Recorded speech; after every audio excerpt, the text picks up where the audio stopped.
Good afternoon, everybody. It's November 6th, and I'm filming this from the top of Tray Mountain, 4,300 and some odd feet, good-sized mountain.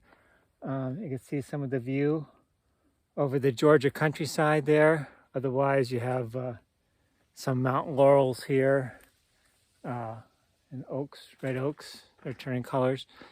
I just had a nice lunch break, so I'm feeling good. I'm going to keep hiking. It's early afternoon right now. I've done about 15 miles. I want to do at least another 15. I did about 32 miles yesterday. I'd like to do more than that today, maybe 35. I'll go into the night. I'm going to try to camp just short of Neal's Gap. That's it used to be a hostel, but now it just does resupply. But Eddie and I hiked there once when we went over Blood Mountain. And I'll get some stuff to eat there and food for the rest of the trip. And then tomorrow, I hope to hike right up to or next to Springer Mountain to get ready for the finish. All right, I'll take pictures or video if something else interesting is happening. Otherwise, I'm pushing on. I get up early, 5, out by 5:30, in by 8, 9, maybe 10 o'clock tonight. I'll find a campsite. All right, have a good night, everybody. I might talk to you later. Bye.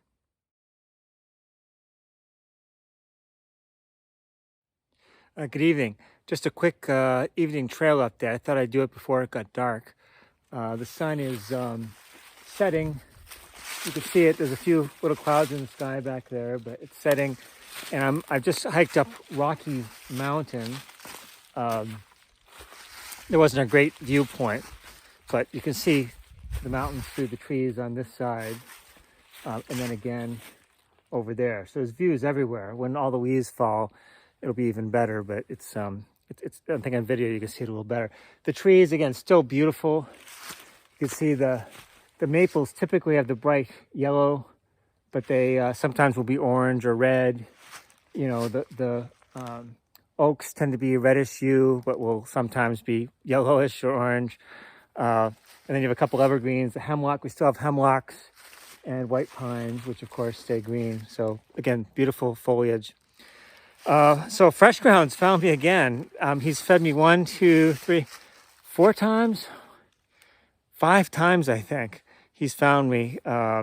It's just a lot of it is he's good at finding hikers, but a lot of it's serendipity. I mean, if I was just a little slower today, a little faster, I would have passed him. I happened to see him in the woods before I was just setting up. He hadn't put up any signs or anything. So it's always good to see him. We have a good conversation. I was the only one there, so he cooked me what I wanted to eat, a couple grilled cheese sandwiches, had some chili, set me up for success. So yesterday ended up to be a 32-mile day. I'm going to try to push that even further today. I'm off. I don't want to say it was so start because it's sunset, but I'd say I'm 20 now. But I'm going to be hiking into the evening, and that's okay. It'll be cool. It's a little warmer than yesterday. Yesterday I could see the frost forming in the ground. When I put my headlight on, you can see the shimmering of the frost crystals in the mud and on the leaves and so forth. So I could see it when the frost was freezing. And of course it got well below freezing last night.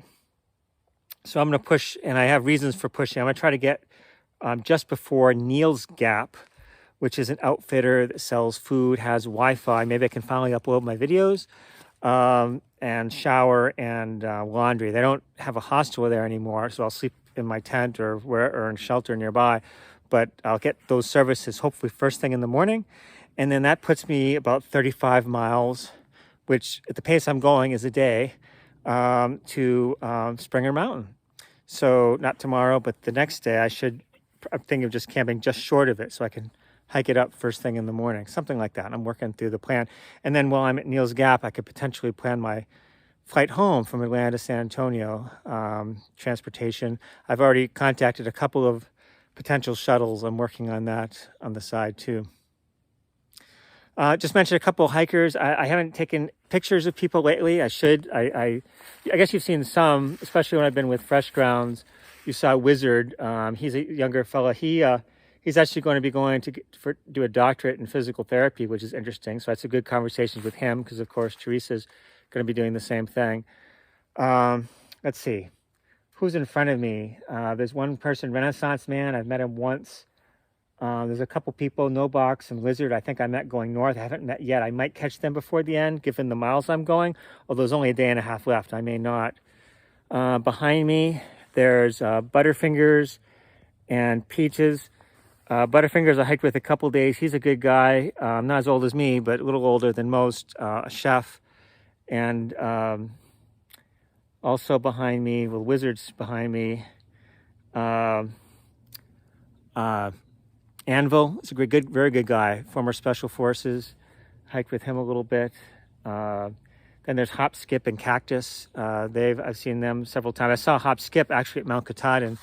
And I saw her again coming through the Smokies. Then there's a few older gentlemen, about or just slightly less than my age, probably about my age. One of them's named Two Hats. He's actually a former 68 Whiskey, and we knew some people in the Army, so that was nice. We had some good conversation.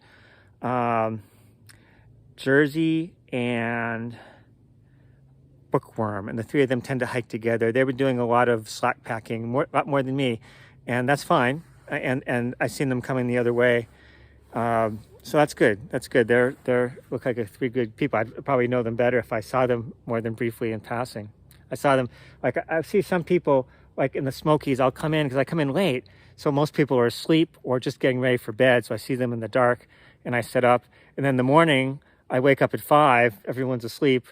So I get out and leave. So sometimes I don't meet people as much as I should. I'm not being antisocial. I'm just trying to make a few extra miles because the days are short now. It's not like in the spring and the summer where the birds would wake you up, back in the spring. The birds wake you up and the sun's up at 4 in the morning and you just go from there. All right, I've talked too long in this video already.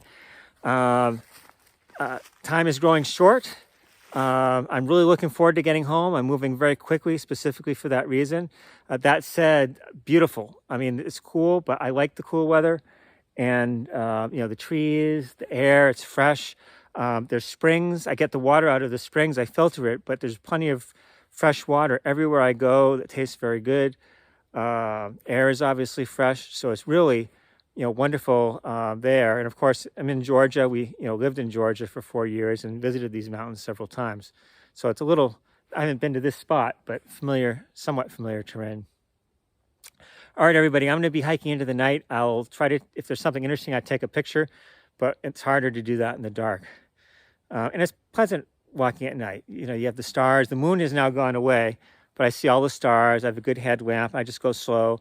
This trail, you can see, this is probably an average condition of the trail here. It's very nice, much better than New England in the sense that there are roots and rocks, but they're manageable. It's not, there are rocky areas, some steep areas, but it's very relatively safe, relatively easy. If it was complicated, I wouldn't do it at night.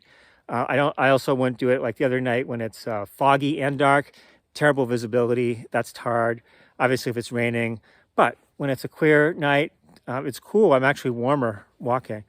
So, all right, everybody, have a good night. We'll talk to you. Bye.